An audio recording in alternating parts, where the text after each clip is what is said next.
Good evening and welcome to Film Fan. I'm Greg, the bold one, And I'm Ollie, the bearded one. and we're here today to bring you another amazing movie review. Before we get into our review, can I ask you please, if you haven't already, like and subscribe. Help us build our family.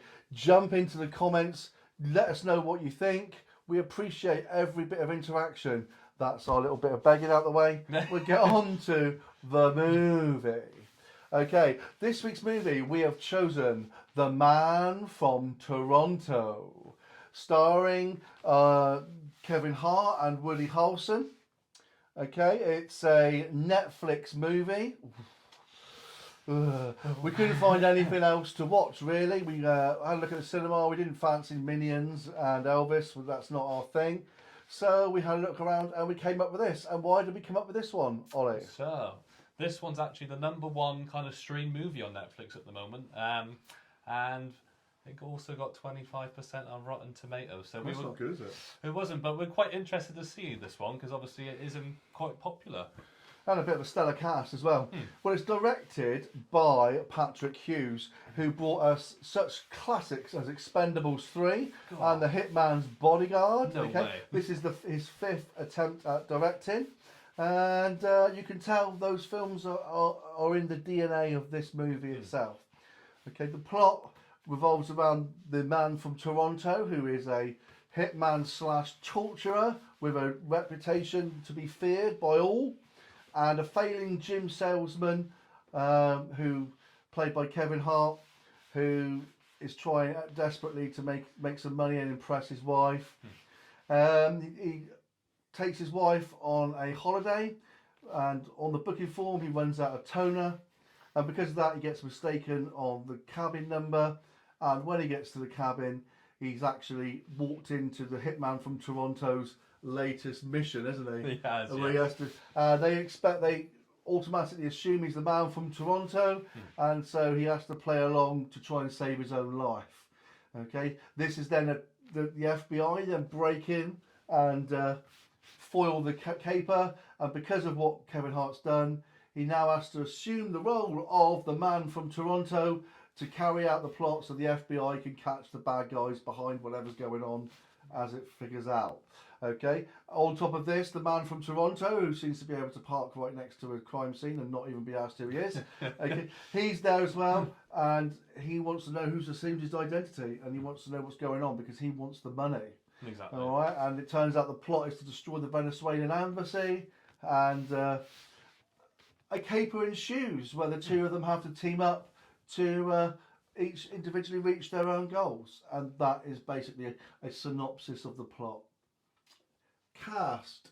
Yeah, so like we were saying, we've got quite a stellar cast on this one. So we got Kevin Hart, who we all know Kevin Hart. He's just a global kind of icon, really, in the scene of comedy and that. Yes, he's the most successful stand-up comedian at the moment.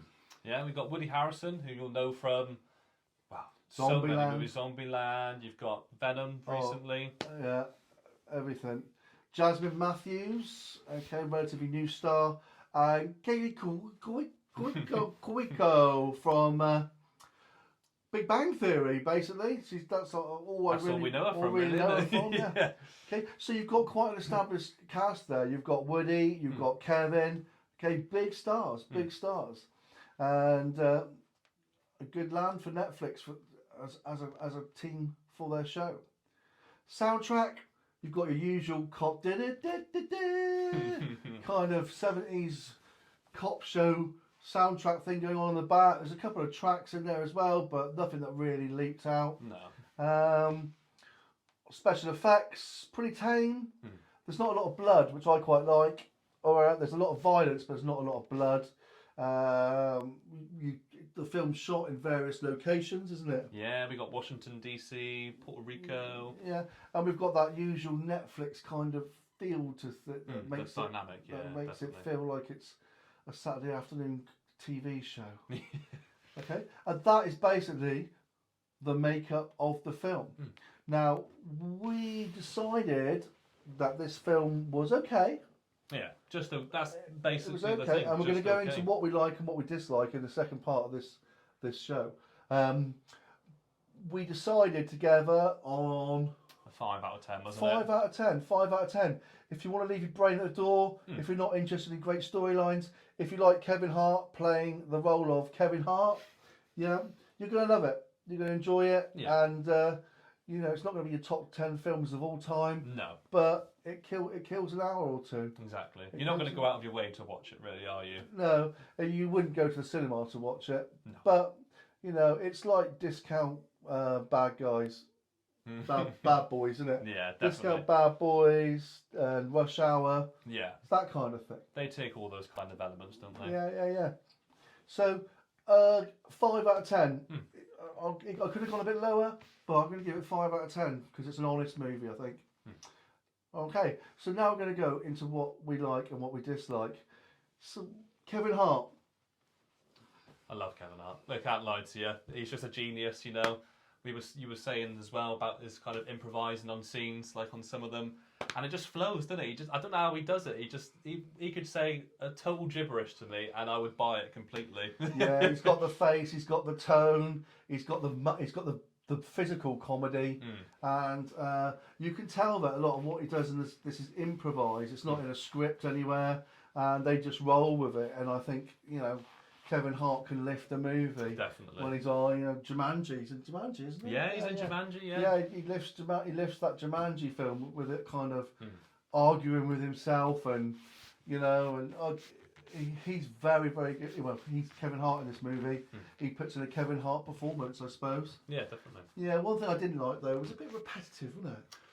Yes, it definitely was. So there was times in the movie, wasn't there, where they would complete one thing and then it would be the same thing again that they'd have to do, just in slightly variations. It just kind of added no depth, did it? They tried to pull a couple of things off, like interrogations, although we found them extremely funny. Didn't we? We did, yeah.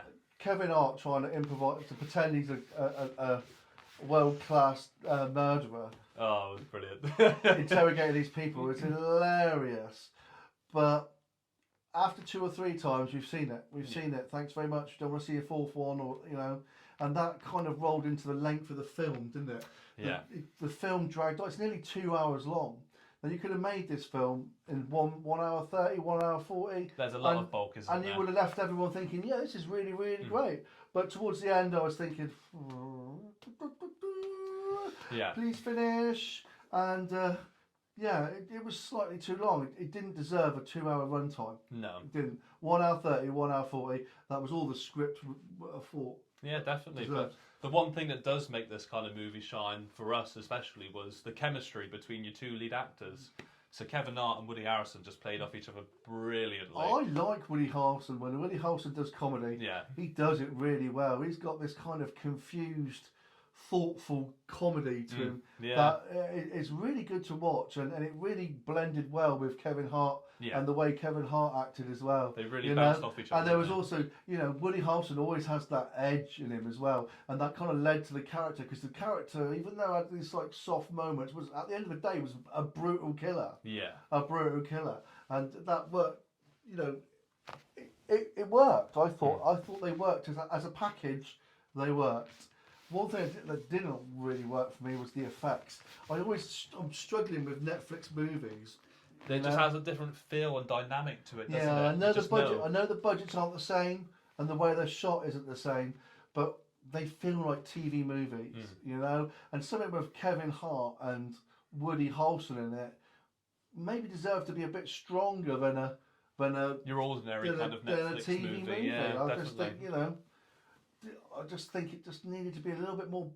Like it could have had a bit more oomph. And it definitely showed as well in the kind of explosions in the airplane scene, didn't it? The green screen, you know, it's almost as bad as us.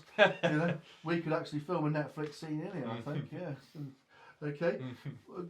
Anything you want to go on? Yeah, so we always base a kind of comedic movie, don't we, on this kind of laugh out loud kind of moments, don't we? And Yeah. there was several of them in here, really, wasn't there? Several, maybe not. Maybe 3 or 4. 3 or 4 times I laughed out loud, mainly around Kevin Hart. You know, but this sounds like a Kevin Hart love affair, doesn't it? It does, doesn't it? Yeah. We're not sponsored by Kevin Hart, we promise. I'm not his greatest fan, to be honest, but I did like him in this movie. And yeah, there's 3 or 4 laugh out moments. Which, There was that one scene for me which did it. Was when he was doing one of those interrogation scenes and he cuts the guy's eye and then he pukes on him, doesn't he? And then they reveal all the details of that. It's just so funny. Yeah. It was quite funny, yeah, because he hasn't got the stomach to be the bad guy he's supposed to be. But everyone buys into it somehow. I don't get it. They all think it's part of his, like, genius interrogation. It just, Yeah, and yeah, there was quite a few little comedy scenes in there, and some brutal scenes as well. One thing I wasn't too keen on was Kaylee Cuoco. I can't get over the Big Bang Theory thing for me. She's typecast for me. Yeah. I'm one of these people that, once a character's fixed in my head, they're fixed in my head if they play them too long. Matt Smith as Doctor Who. When he was in Morbius, I just expected him to jump in a TARDIS and fly off.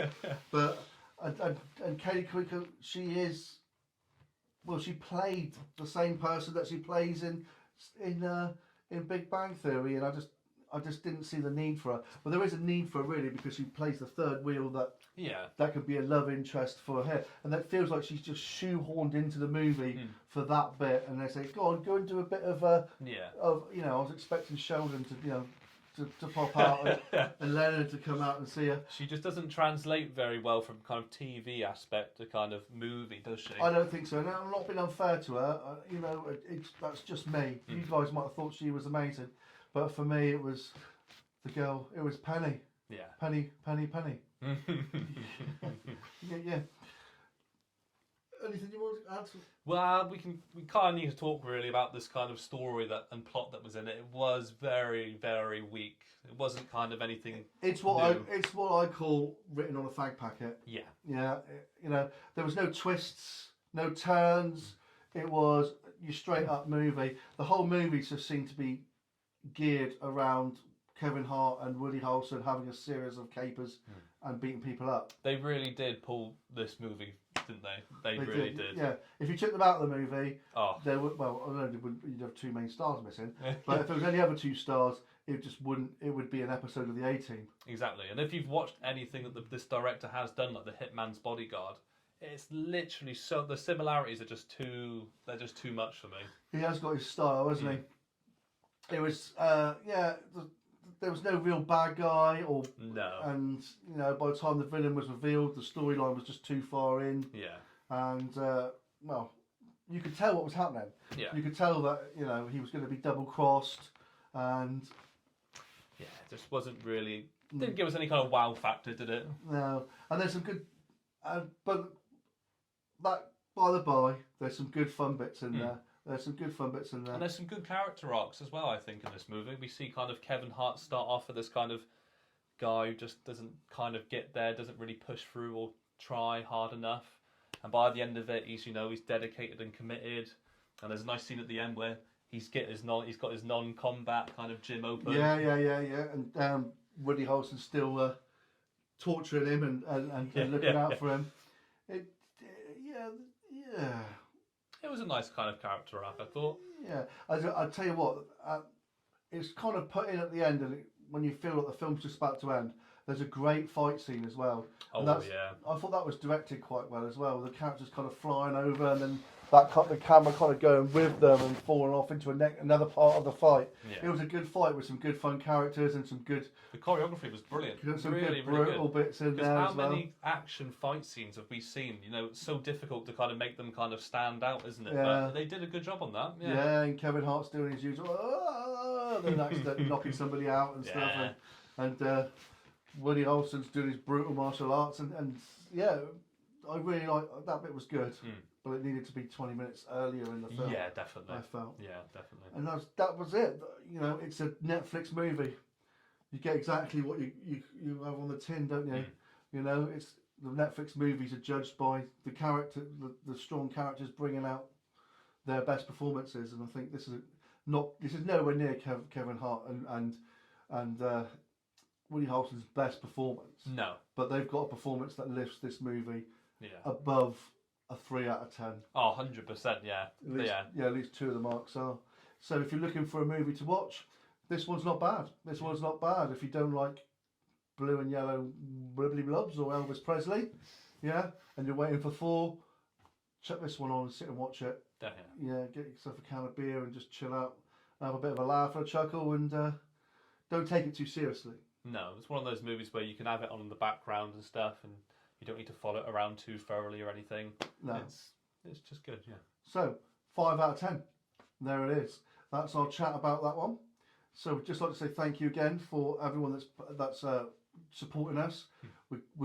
Our growth we're growing amazingly, aren't we? Yeah, much quicker than we thought, didn't we? Yeah, really? We're so happy. You know, we hope you stick around and watch all of these things. We put our heart and soul into it. We're trying our very best to improve. I hope you can see every week that we are improving in what we're doing. And if you don't think that, don't leave a comment saying No, that. don't leave a comment. No. Okay, please tell your friends, get them to subscribe. Please comment down below. Get involved with us. Talk to us. We really want to hear from you. Let us know what you want to see us doing as well, because we honestly, any kind of feedback on that we want to engage with you as much as possible. Yeah, and we want to get all kinds of different shows going and really build ourselves into a community rather than just two guys you watch for a dodgy movie reviews. Honest movie reviews. Honest, dodgy movie Yes. reviews. Okay. We've got shorts going out all the time. You know, we look at some of the TV stuff that's going on. Okay, Ollie's running a great Instagram. What's that? FilmFam_reviews. Yeah, Film Fan Reviews. Yeah. Yeah. Join his Instagram. He's got 100 followers on there already. You know, it's great to see my son working and doing something he enjoys, and being able to work alongside him is an absolute delight. Oh, that was nice. That was a nice moment, wasn't it? Nice. Yeah. Okay, anything for clicks. Yeah. And on the Instagram as well, like I'm reviewing shows like The Boys, Stranger Things, Umbrella Academy, all these kind of big TV shows. So make sure you check it out. Yeah, and we'll talk about them as and when they come up as well. So, thank you very much for your time. We are now going to put all this together and get it all out, and we hope to see you on the next one. I think Thor will be next, won't it? Countdown to Thor. Oh dear. Come on, Thor. I just hope Thor's going to be good. I've got this really bad feeling. Okay. Thank you very much, guys, and bye-bye. Thanks, guys. See you later.